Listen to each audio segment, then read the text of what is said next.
Hello and welcome to the fourth lecture on limits. So, in the last lecture we discussed about infinite limits and then we looked at some of the properties of limits with respect to sum of functions, and then we started with the product of functions. So, let me continue with that. So, last time we stopped at this theorem at if limit of f of x is infinity and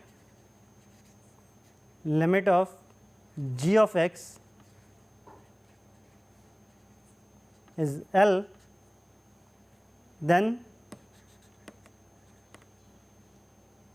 and suppose L is non-zero, then the limit of the product function f x times g x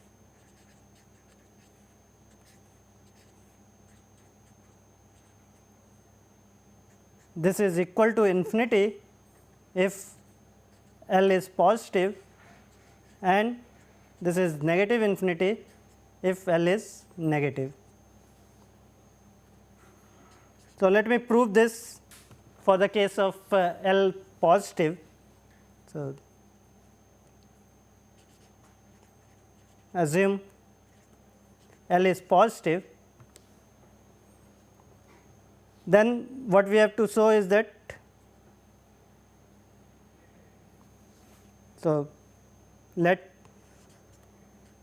m bigger than 0 be given,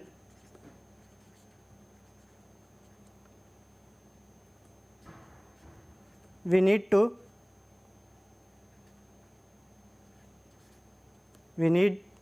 find delta positive such that mod x minus a less than delta x not equal to a. This should imply f x times g x is greater than m, right. So, first of all what we know is that since limit of g of x going to a is equal to L,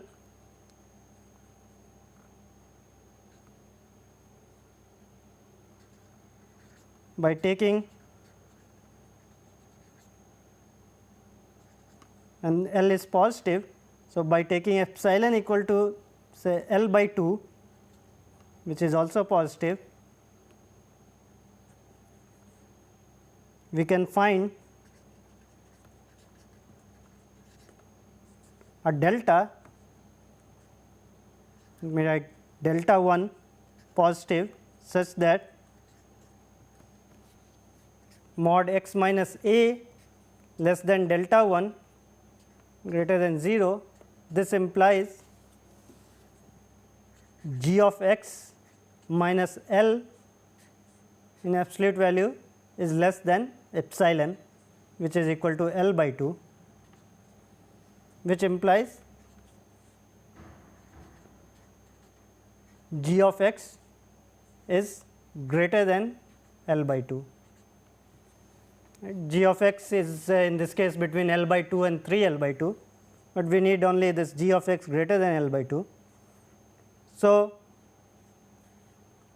similarly, because since limit of f of x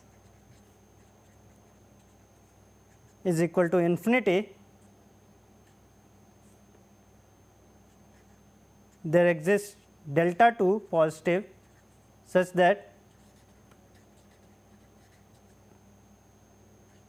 mod x minus a less than delta 2 will imply f of x is greater than whatever positive number m 1 you take, and then again we will write what this m 1 should be. So, for that if we take, so if delta is equal to minimum of delta 1 and delta 2, then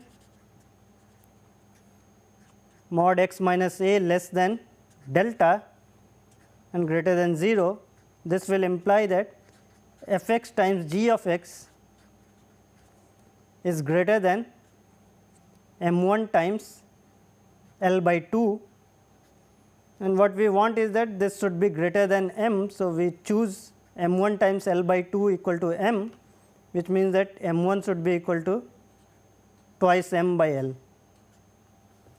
So, if I choose m 1 to be 2 m by L, then m 1 times L by 2 is equal to m, and this says that f x g x is greater than m whenever mod x minus a is less than delta. So, the limit of f x g x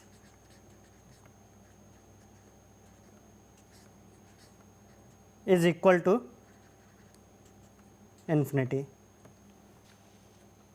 Similarly,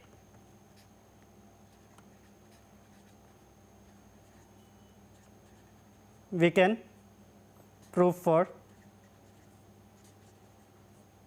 L less than 0. So, let me skip that part. Next, we will see what happens if L is equal to 0. So, this is more important. So, question, what if L is equal to 0? Is the limit equal to 0? Is it infinity? Is it something else? So, let us consider example. First, let us take f x to be equal to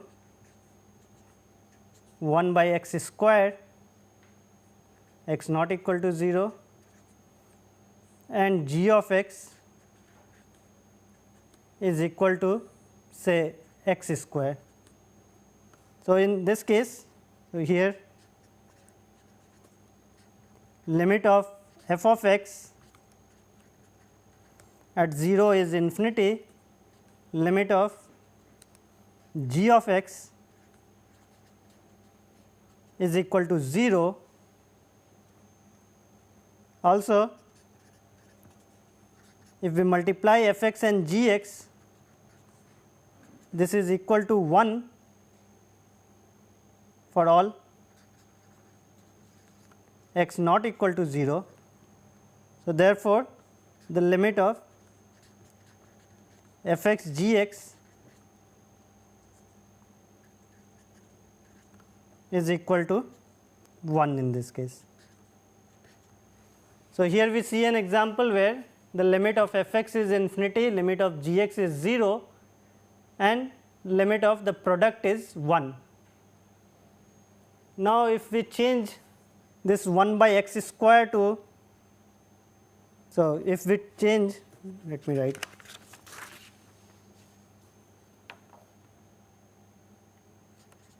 so by changing g of x to any constant times x square, we see that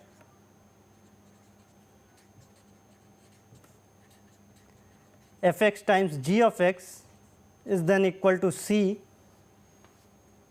for x not equal to 0, and therefore, the limit of f x times g x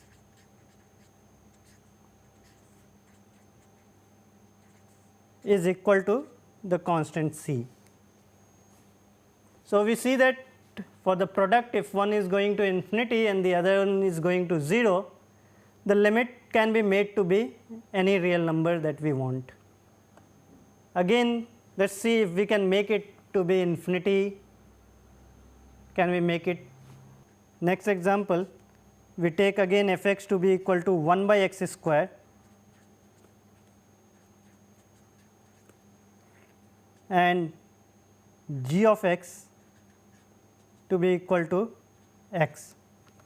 So, here again limit of f of x is infinity, limit of g of x is 0, but f x times g x will be equal to 1 by x for x not equal to 0, and then we see that. So, if we calculate the left hand limit of f x times g x,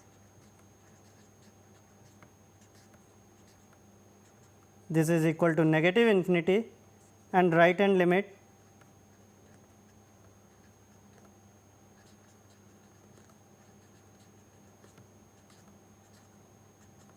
is positive infinity. So, we see that in this case the left hand limits and right hand limits are not even equal, and they are infinity or minus infinity. If I take f x equal to 1 by x square, g x equal to say x cube, then the limit of f x times g x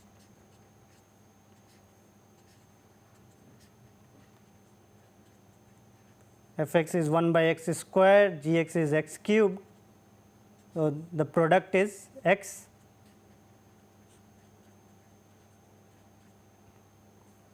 and this limit is 0. So, the limit of infinity times 0, it can be 0, it can be infinity, it can be minus infinity, it can be any real number. So, this is again an indeterminate form. Conclusion: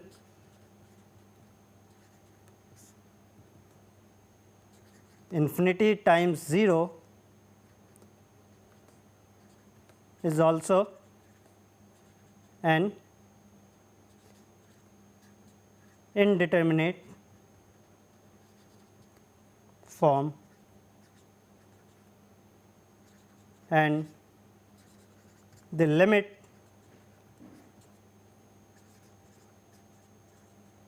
depends on the problem.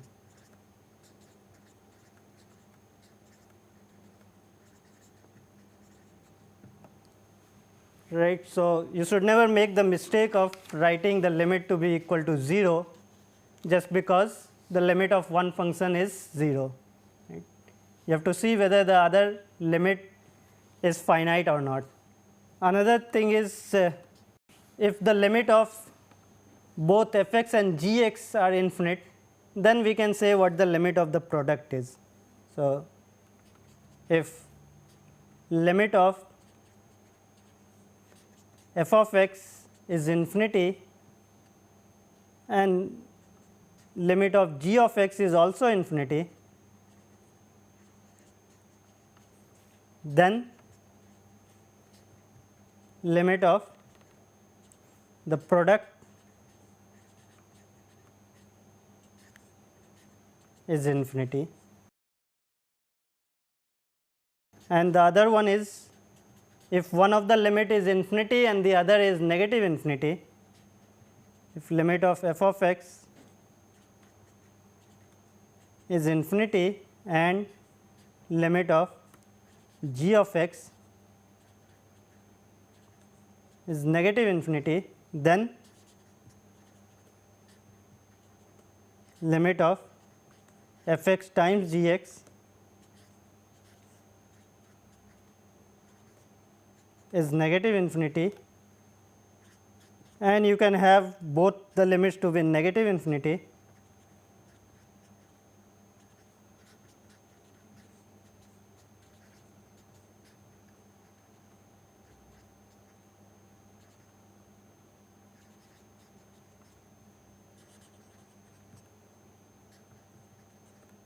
Then again the product has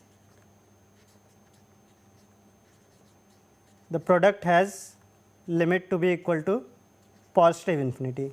This is because product of two negative numbers gives a positive number. Right. So, these things again you can prove using the rigorous definition, but they should be intuitively clear, because if you have f x and g x are both large positive number, then the product has to be again large positive number. If one of f x is large positive number, another is large negative number, then the product will give you large negative number, and if both are large negative numbers, then the product will be large positive number. So, that is all which this theorem is telling. But the problem is if you have one is a large positive number, another one is a small positive number, in that case we cannot say whether the product will be a large positive number or a small positive number, or it will be some other constant. So, let us summarize. So, we will write the limit forms. So, if we have infinity, one limit is infinity, another is some constant, then this is always equal to infinity. We have minus infinity plus any constant, then that is equal to minus infinity. Note that these are just notation to say that if the limit of one function is infinity, another is a constant c, then this sum is infinity. Similarly, the limit of one function is negative infinity, limit of another function is a constant, then the limit has to be negative infinity. Infinity plus infinity, this gives infinity, minus infinity, then minus infinity, that will give you minus infinity, and if I have infinity times infinity, this is equal to infinity, infinity times minus infinity is minus infinity, minus infinity times minus infinity is equal to infinity. So, in these cases the limits are determinate, these are given to be equal to this. Also some indeterminate forms.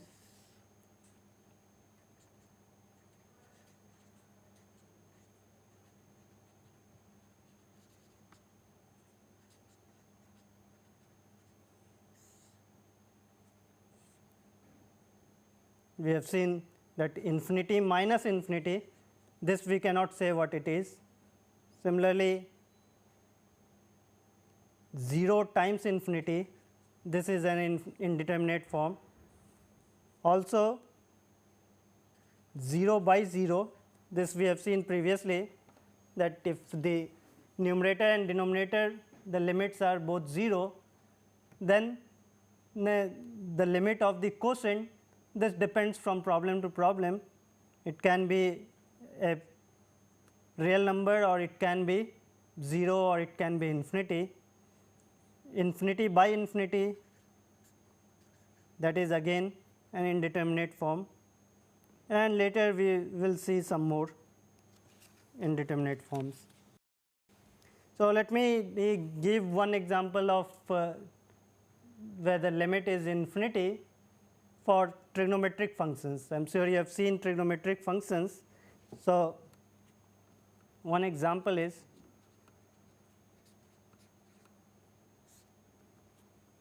what can we say, limit of tan of x as x approaches pi by 2.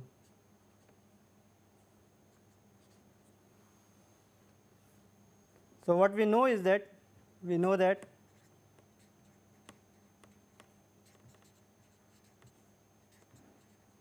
tan of x is sin x by cos x. Also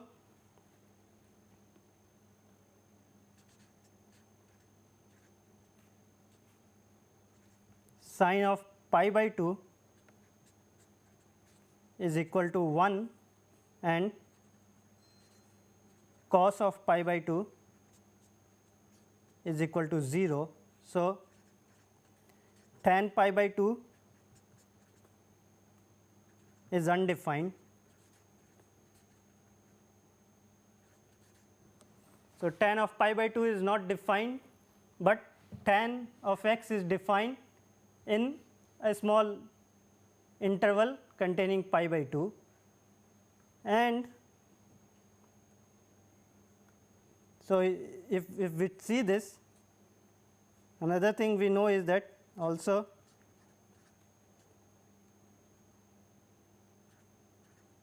cos of x is positive if x is from 0 to pi by 2, and cos of x is negative if x is from pi by 2 to pi, right. So, maybe I can draw the graph of cos of x. So, it is at 0 it is 1,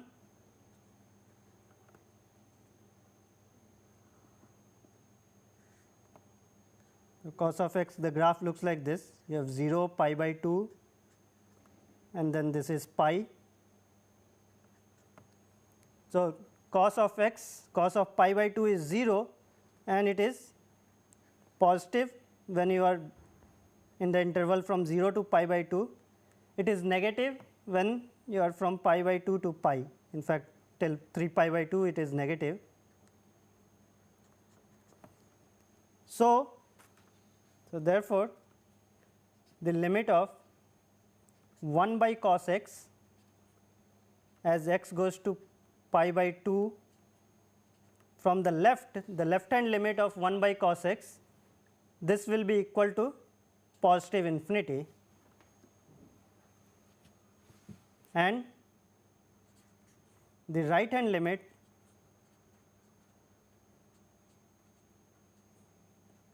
of 1 by cos x, this is equal to negative infinity, and the limit of sine of x at pi by 2, this is equal to 1. So, by the product rule we know that, so therefore, the left hand limit of tan of x, this is equal to infinity, and the right hand limit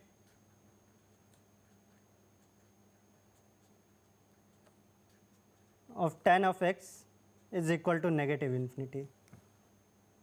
This you can also see from the graph of tan of x,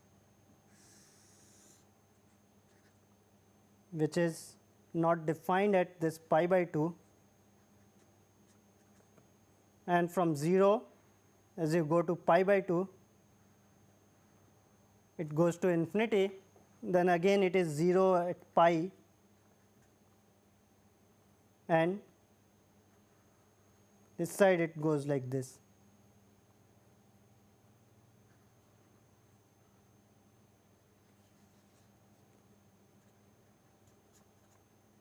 Right. So, at pi by 2, if you approach pi by 2 from the left, then tan of x becomes a larger and larger positive real number. So, tan x goes to infinity as x goes to pi by 2 from the left, whereas if you approach pi by 2 from the right, then tan of x becomes larger and larger negative number. So, the limit of tan x, the right hand limit of tan x at pi by 2 is equal to negative infinity. Similarly, you can write for cot of x, cotangent x, secant x and cosecant x.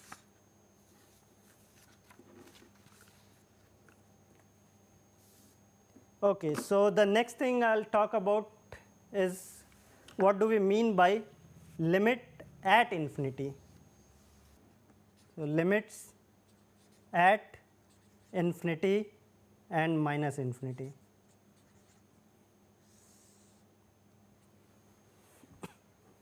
So, suppose f of x is a function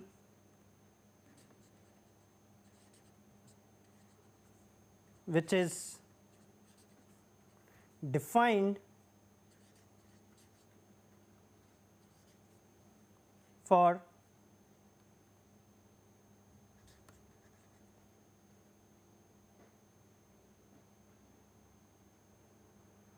for x greater than m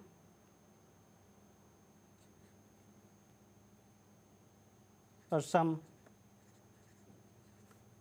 m positive, if it is defined for all x bigger than m, then we can talk about the limit of f of x at infinity. So, we say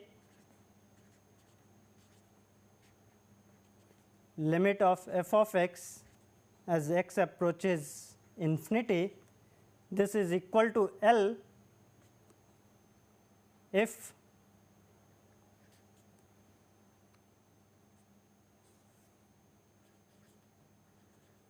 given any epsilon positive, there exists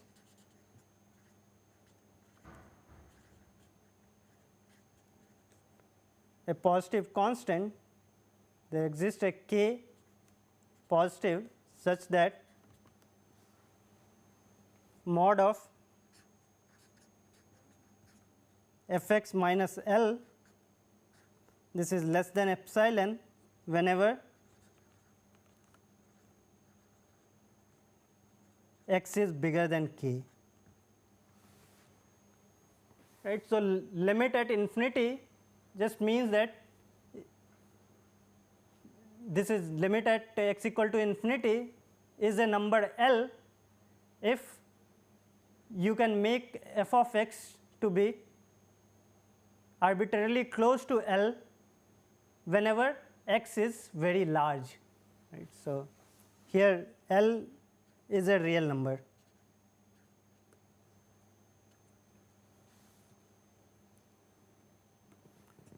So, similarly,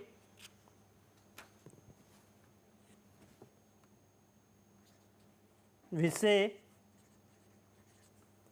limit of f of x as x approaches negative infinity is equal to L, a real number, if given epsilon bigger than 0, there exists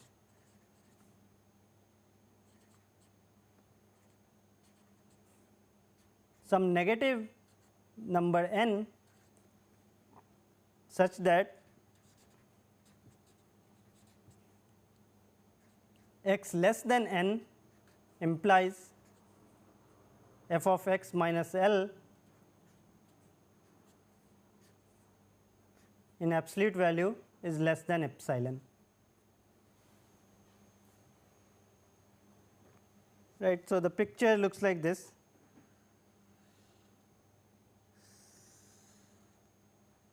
Suppose we have some L here,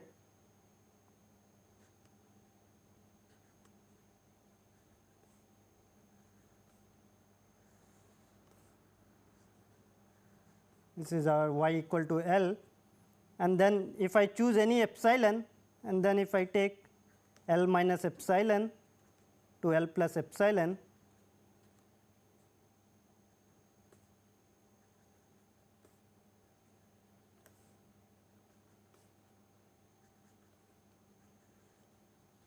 and we would say that the limit of f of x at infinity is equal to L provided there exists some k here such that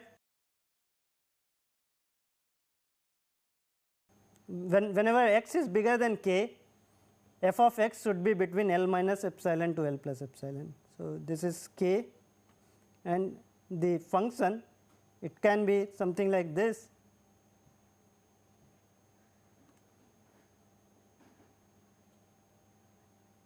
In this case, we will say that the limit is equal to L. Similarly, at negative infinity means if you have there exists some n such that before this n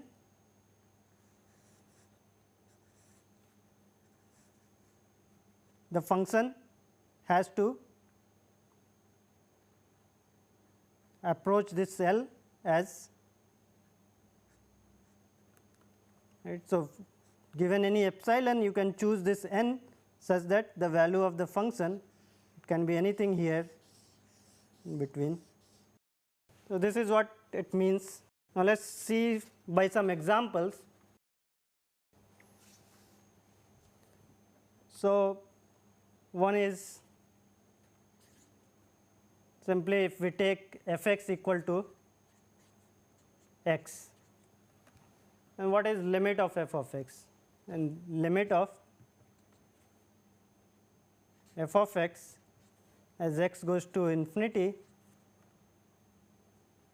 Let me not write this. So, let me take f of x equal to 1 by x. So, what is the limit of f of x as x goes to infinity? Claim.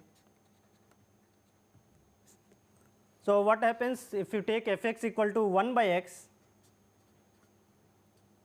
then if you take x to be a larger and larger positive real number, then 1 by x will become smaller and smaller, right. So, that means that if you take any positive, however small positive real number, you can make 1 by x to be smaller than that. So, this limit of f of x should be equal to 0. Let us try to prove it rigorously. So, to prove this, what we have to show is that given any epsilon, so let epsilon bigger than 0 be given, then we have to find a k such that if x is bigger than k, then f of x is less than epsilon. So, if we take k to be equal to 1 by epsilon, then x bigger than k equal to 1 by epsilon, this implies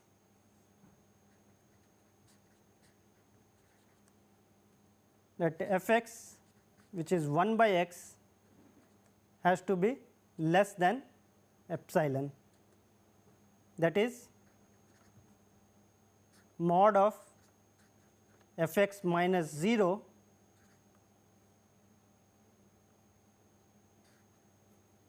So, f of x is equal to 1 by x and minus 0, that is equal to 1 by x, and because we are taking x to be bigger than a positive number k. So, f x minus 0, this is less than epsilon for all x bigger than k. Hence, the limit of f of x, x going to infinity, is equal to 0. Similarly, limit of 1 by x as x goes to negative infinity, this is again 0. Note that if x is a negative real number, then 1 by x is always negative, but then it becomes a smaller and smaller negative. So, it becomes a negative real number, but very close to 0. So, this is also true. Now, let us combine these two things. So, combining the definitions,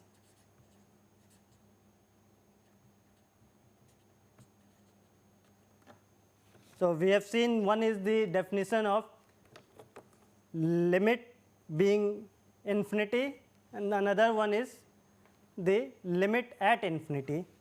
So, combining the definitions of infinite limit and limit at infinity,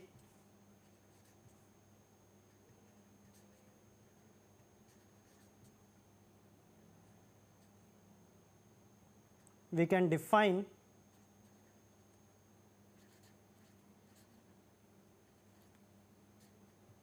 limit of f of x as x going to infinity to be equal to infinity if given any m bigger than 0, there exists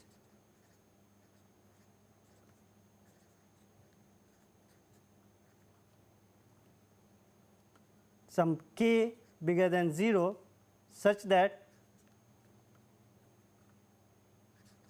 f of x is bigger than m for all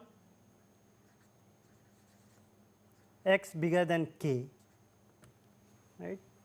So, we say that the limit of f of x at infinity is infinity if for any large value of x, the value of f of x is large. Right. Similarly, we can define the limit at infinity to be minus infinity or limit at negative infinity to be infinity. Similarly, one can define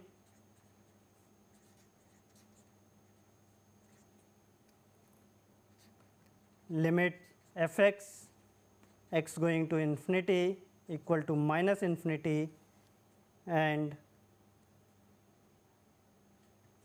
limit x going to negative infinity of f x equal to infinity and limit x going to negative infinity of f x equal to negative infinity. So, example,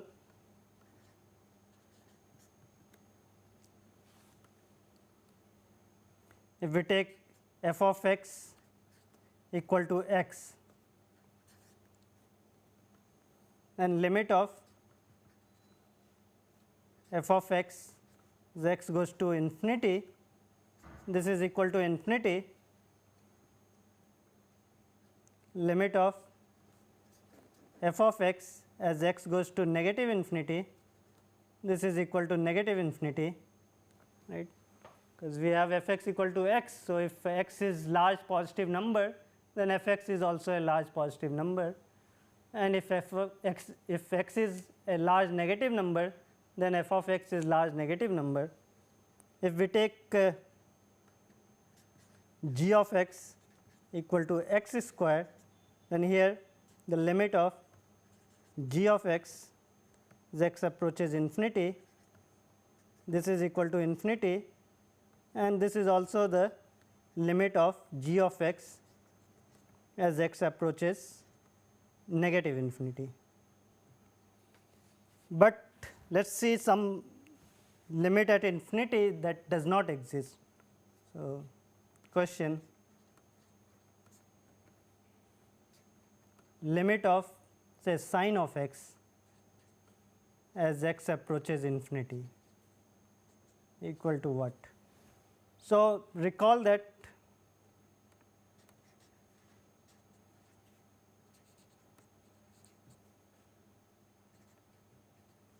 sine of x is a periodic function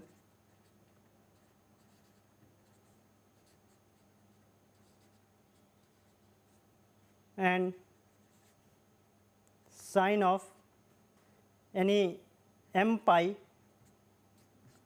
this is equal to 0 for all integer m,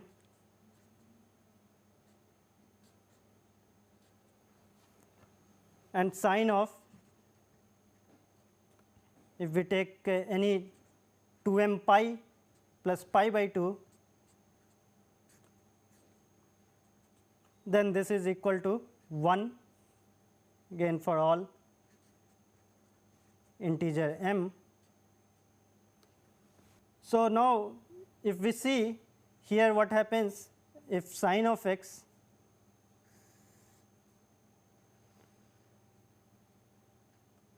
to determine the limit of sine of x, what we have to see is that what happens to this function as x becomes larger and larger. But what we see is that this function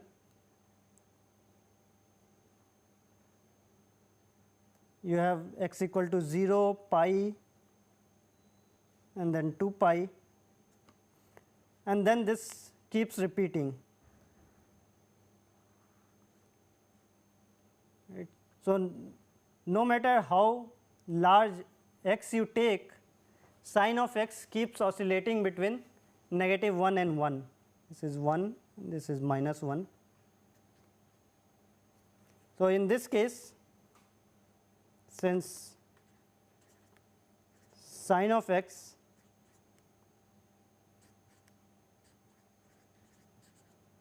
keeps oscillating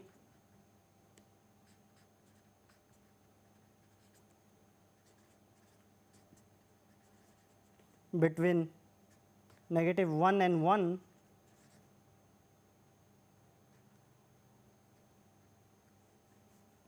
in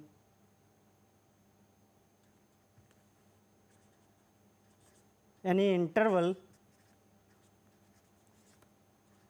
of length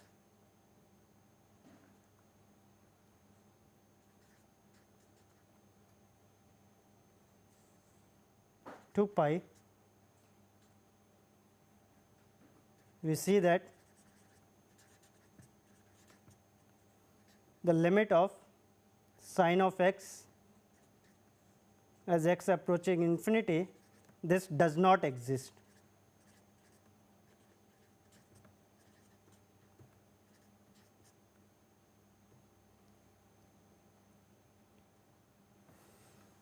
So, this is an example where the limit of function at infinity does not exist, right. So,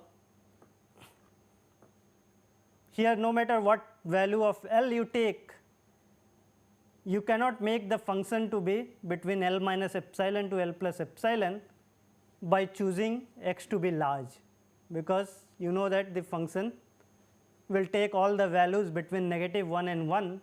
So, no matter what L you choose, it will not be close to remain close to L for all large values of x.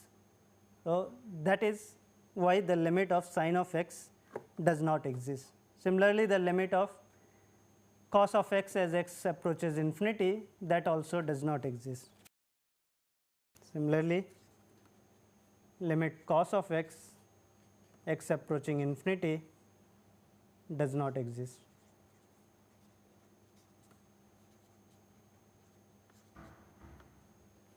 Again, some properties.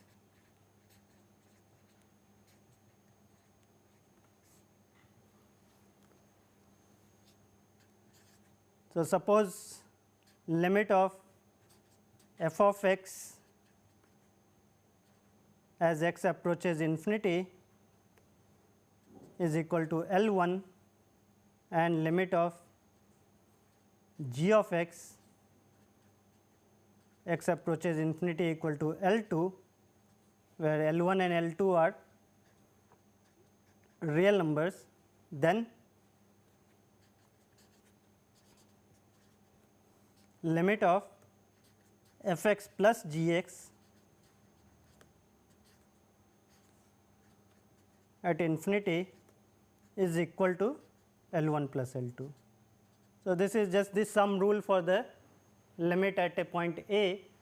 If the limits are finite L1 and L2, then the limit of the sum of the function is sum of the limits L1 and L1 plus L2. So, this can be proved like we have shown for the other cases. Similarly, if we have limit of f of x is L1 and limit of g of x is L2, then limit of the product f x times g x is equal to L1 times L2. Also, for the quotient, the denominator should not be 0. So, if limit of f x at infinity is L1 and limit of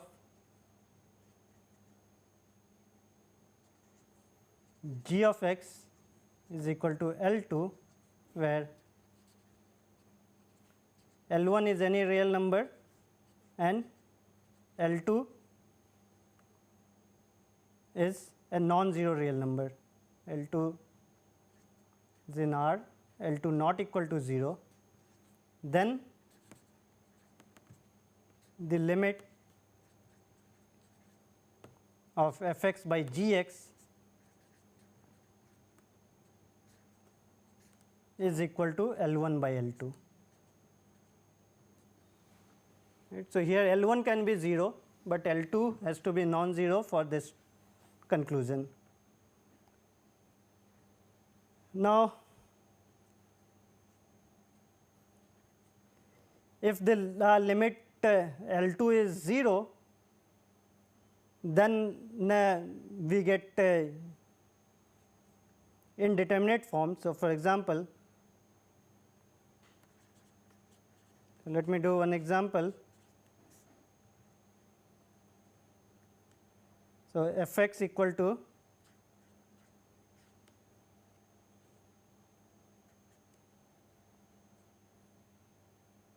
say 1 by x and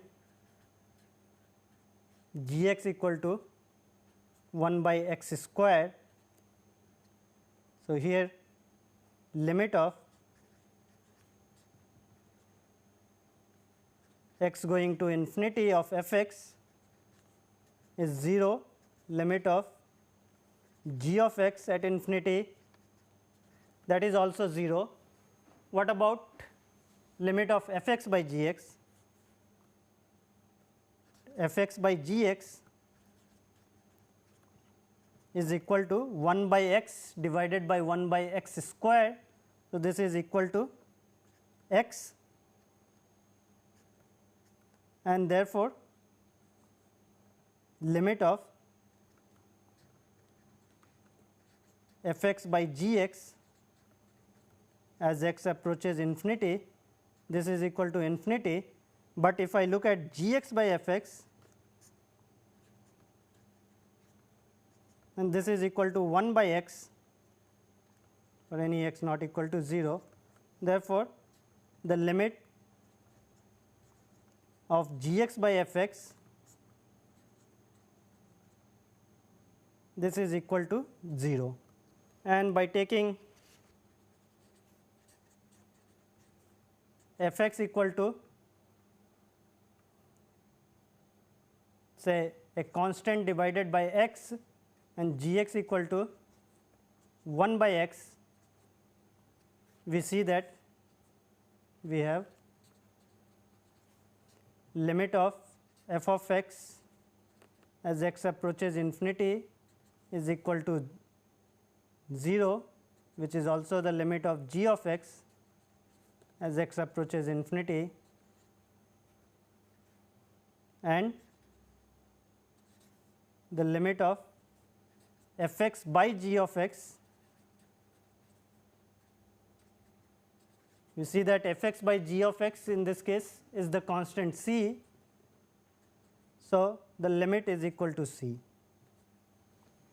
right. So, again this gives a indeterminate form if the limit of f x and g x are both 0. Similarly, if both are infinity, we will get indeterminate forms. So, 0 by 0 or infinity by infinity are indeterminate forms.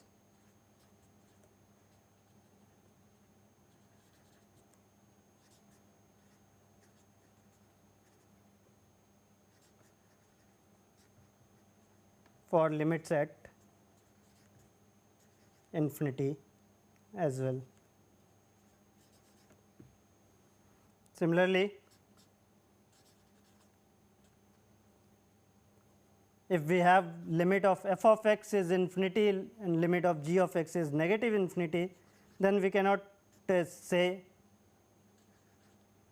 in general what is the limit of f x minus g x. So, infinity minus infinity, this is also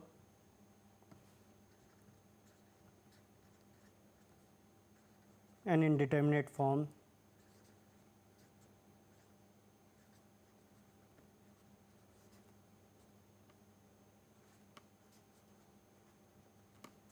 also 0 times infinity.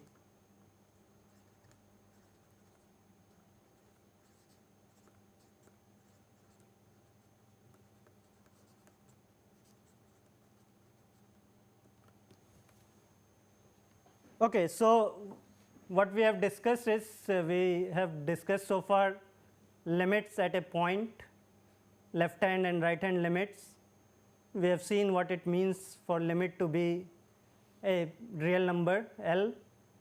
We have also seen some examples where limits do not exist. We have seen what it means for limit to be infinity or minus infinity. Note that infinity and minus infinity, these are not number, but we say limits equal to infinity if the function can be made arbitrarily large, and negative infinity if it can be made arbitrarily small. It can be made arbitrarily large negative number. Then we also saw the meaning of limit at infinity and limit at negative infinity. All these concepts are very useful in determining properties of the function, like to draw the graph of the function. If you know the limits at infinity, negative infinity, and where the limit is equal to infinity or negative infinity, then you can easily draw the graph of the function and also deduce certain properties about the function. So, in the next lecture, we will use the limits to define a very useful concepts in calculus, which is the concepts of derivatives of function, and we will see how to calculate derivative of function, what its physical significance is, and then we will see many applications of derivatives. Also, we will use limits to define a continuous function and then discuss some properties of continuous functions. Thank you.